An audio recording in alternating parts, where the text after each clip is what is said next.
So, looking at 2 Timothy, and the question is, are you sure you want to be a Christian? You sure that's your calling? Because you better be sure. Because it's not an easy walk. It's not an easy ride.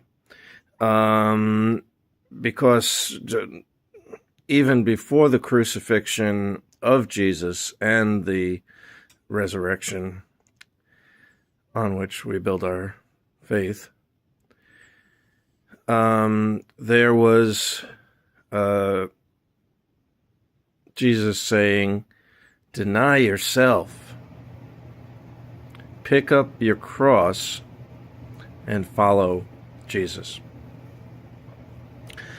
But Jesus was constantly embattled, constantly involved in conflict with the religious authorities and so forth. And, if you look at Ecclesiastes, life itself is meaningless without God. So most people are chasing the wind, and they're looking for fame and fortune and whatever else that this world might have to offer. Most of it derived from sinful gain. But only with God does life have true meaning. So, but you have to keep in mind, we know what happened with Jesus. And John the Baptist had his head cut off. And Peter was crucified upside down because he didn't want to die the same death as Jesus. He didn't feel worthy. And Paul, in 2 Timothy, first of all, Paul had shipwrecks, and he was tortured in different places, and he endured a lot.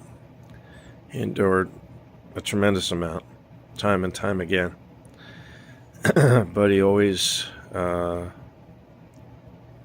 knew that the Lord was with him, and he always followed the Lord. But towards the end of his death, as we see in 2 Timothy, he is a broken man,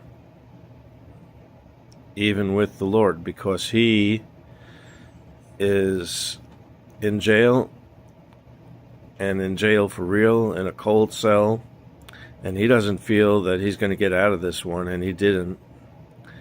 And he feels that everybody that's in the prison and others that he was communicating with have abandoned him because they felt like, well, this guy can't really be an apostle. Look at all the trouble that he's getting into.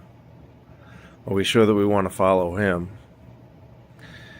Well, he's the author of most of the New Testament, so I guess that decision was made in his favor. And he's telling Timothy, look, the church in Ephesus is just a complete mess, and so many of the other churches are. It's been infiltrated by unbelievers and by spiritual leaders who are teaching demonic doctrine, and but he considered Timothy to be his spiritual son. And he said, look, I need you to go to these churches, and I need you to preach sound doctrine and to get them straightened out. And doesn't matter what else you do, except protect the doctrine, fight for it, persevere, and preach, and preach, and preach, and fight, and fight. So that's why I facetiously started this with, are you sure you want to be a Christian? Because being a Christian means suffering. It means this. It means we're going to suffer in this world. Jesus told us that. He said, you will have troubles in this world. They will hate you for my name's sake. They will hate you because they first hated me. Jesus told us that's what we would encounter. But there is the joy, there is the thrill, there is the hope, there is the deep satisfaction of knowing that we are God's children, and that those who choose not to follow Jesus, they are kind of like the disappointing children of the Lord, right? You have a parent, and then the kid just doesn't seem to work out, and he's always in trouble and causes trouble for everybody and not making a name for himself, doing anything valuable in the world. And that's in this world. That's what it's like for parents with kids. What was it that Reagan said to Papa Bush about W? That your the day that I was dreading has come. George came to me asking me to give a job to his ne'er-do-well son. Anyway, there are people like that out there. And, the moment, doesn't matter what you've done in your life. It doesn't matter what good or what bad. It doesn't matter.